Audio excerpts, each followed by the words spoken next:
let's talk about what recently got seen for Charlie Kirk. And this is weird. This is going to take a weird twist for you guys, because Turning Point USA actually responded to this, and they're going to have responded to this in a way that you're not going to think that they would. So this is called Big Fight at Turning Point USA as a real divide in ranks forms over leaked Charlie Kirk texts. Cracks are appearing in the right-wing student organization Turning Point USA following the leak of texts from its founder, the late MAGA influencer Charlie Kirk, in which he discussed Jewish donors pulling funding over his links to former Fox News host Tucker Carlson, according to The Bulwark, which of course that's Tim Miller and those guys over there. Screenshots of the text were shared by far-right pundit Candace Owens, who, according to Newsweek, has been criticized by some over what she has posted, which has been described as rumors and conspiracy theories. Like I said, remember that. Remember, they're saying, all these other people are saying, no, these are rumors and conspiracy theories. That is about to be proved not true by Turning Point USA. In the text, Kirk, who is a strong supporter of Israel, said that he had lost a $2 million donation from a Jewish donor over his refusal to disinvite Carlson from an upcoming event. The authenticity of the text, described as unsavory by the Bulwark's Sam Stein, was confirmed Tuesday by Turning Point USA spokesman Andrew Colvett. So we'll get to that in a second. I did share it with some people in government because it had happened really quick, Colvett said. It was, it took 33 hours for authorities to get their suspect, and in those first moments, we wanted no stone unturned. So in other words, he had shared a bunch of text messages with the government in hopes of helping to catch whoever had assassinated Kirk, right?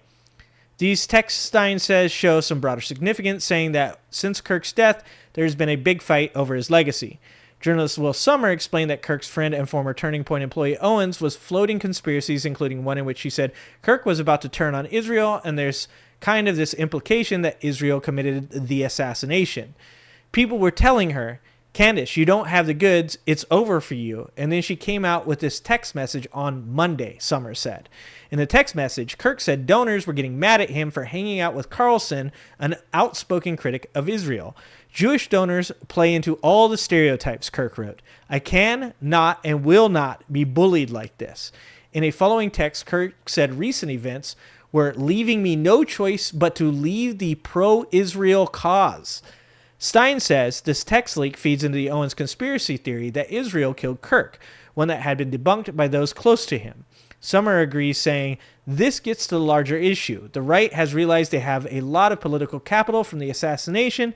People like President Donald Trump's deputy chief of staff, Stephen Miller, said they were going to use this to crush the left.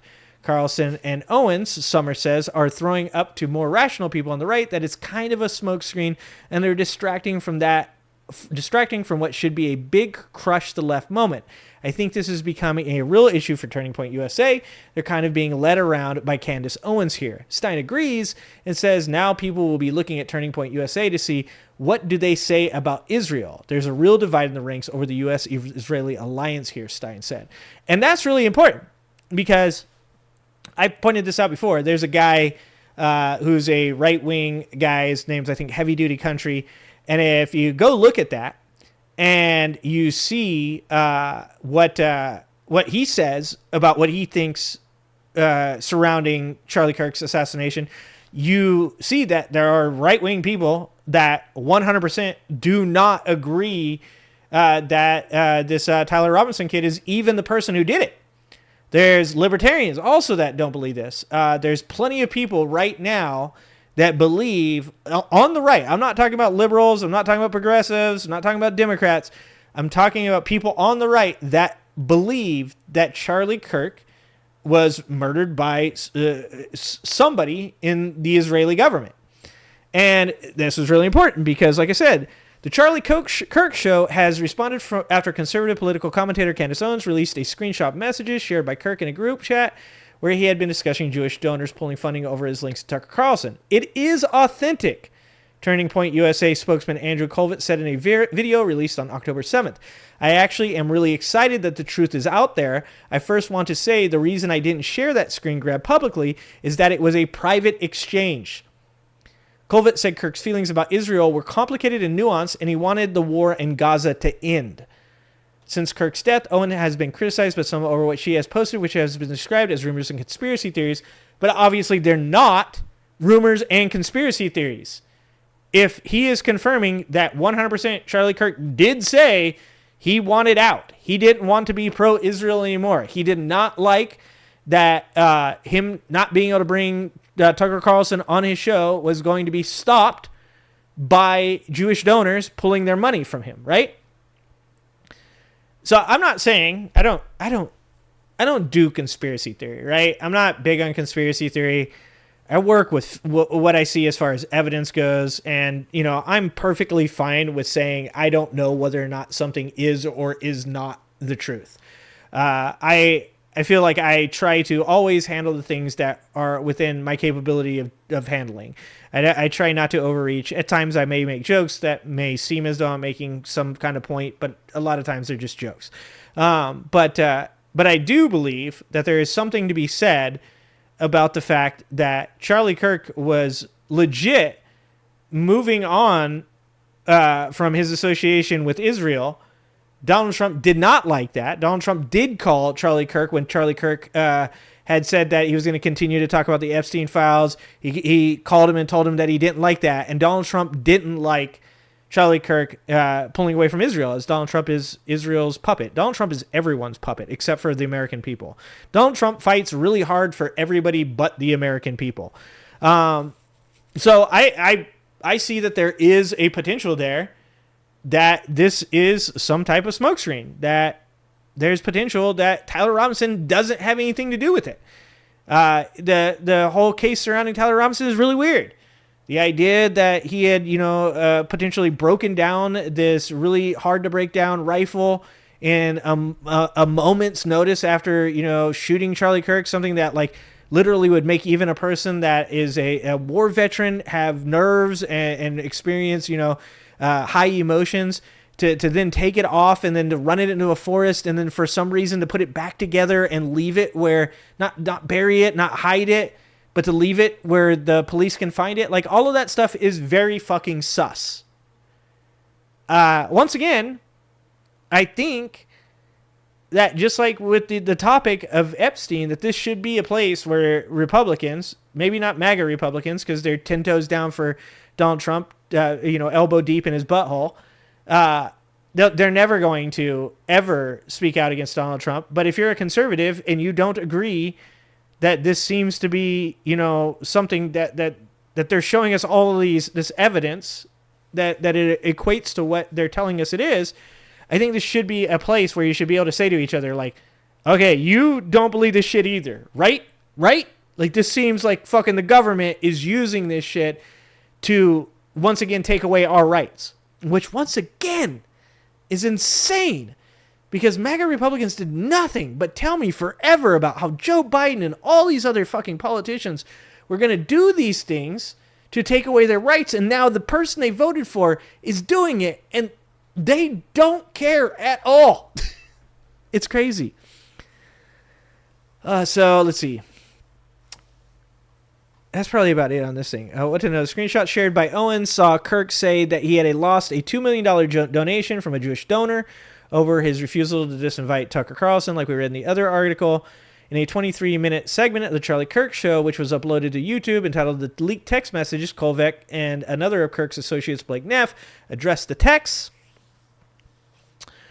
Kolvek clarified that it was he who originally shared the screenshots of the texts. Kolvek went on to say one of the criticisms received is that we don't care. We're not investigating every lead. We're not looking under every stone, and that somehow we're just sweeping things under the rug. When I say that we want justice for Charlie more than anybody else, I really meant it. Then speaking about the hesitancy to share information publicly, Neff said, the reason I haven't weighed in on any of these things is I am an eyewitness to events, and they've said don't comment on things because anything you say can mess that up. I don't want to mess up any trial for the person who did this. Kolvik then specifically spoke about Israel. I know there's a lot of fascination, he said. The text chain is consistent with public frustrations that he voiced many times. What is the truth about the way Charlie Kirk felt about Israel? Well, it's complicated and nuanced. Neff then said, if you want to know Charlie's views on the Gaza war, he wanted the war to end. He didn't want America to take Palestinian refugees. He was annoyed when people advocated that he didn't want American troops on the ground there or with any other war. He continued, adding he recognized Hamas started the war, Hamas could end the war. Neff continued and said he could tell anti-Semitism was rising in America and that upset him. Charlie was public about this. He loved Israel and he cared about Israel. I think, doesn't Charlie Kirk's wife have some kind of connections to the Israeli government? I could be wrong about that. That might not be true. In the podcast, he said, I don't want to judge an entire group because there's been many people in the pro-Israel group that have been very sweet, very kind, very nuanced. However, and I will say this, the behavior by a lot, both privately and publicly, are pushing people like you and me away. Sounds like they're trying to hold on to their Jewish donors. Not like we're going to be pro-Hamas, but we're like, honestly, the way you are treating me is so repulsive. I have text messages, Megan calling me an anti-Semite, Kirk said. That's from Kirk. Not like we're going to be pro-Hamas, but we're like, honestly, the way you are treating me is so repulsive. I have text messages. Megan calling me an anti-Semite, Kirk said. Wow. So, I mean, make of that whatever you will. Like, does it lead into the conspiracy that, Charlie Kirk was potentially taken out by pro-Israel people? I could see where people could think that. Does that in some way, also make me feel like, once again, the information that we're being given from whatever side right now is hard to believe? 100%. We live in a post-truth society. And, I've said for a long time that we were in the age of information since the 1800s during the Enlightenment, and that the age of information peaked with the internet, and that we would be entering the age of understanding, and that the age of understanding would be very, very lonely because there would be only so many people that could really use media literacy, critical thinking, and logic to differentiate between what is real and what isn't. And even to this point, it's gotten to a point that's actually exceeded some of my abilities to be able to, and I feel like a pretty competent person in that field. But the more AI becomes prevalent in our society, and it's becoming more prevalent by the fucking day, it's getting more insane by the day. The more that things are being manipulated online, the more that people are just spreading information without ever looking more than a few seconds into it. Even I myself don't have enough time in my day to be able to both work my job and properly research all these subjects. It's actually the whole idea of the age of understanding being a really lonely time is becoming worse and worse. It's actually getting to a point now where it's the only people that's going to be actually a part of the age of understanding is probably AI. And everybody else are just going to be fighting for scraps down here until AI decides that we're no longer useful and we're just a negative influence on anything that it's trying to do. And I'm not a doomer. I'm not a doomer on AI. I actually believe AI could do really good things. But that's the way it feels right now. That's the way it feels. Thanks for watching. If you like this video, please like and subscribe and hit that notification bell, and check out that video on the screen now.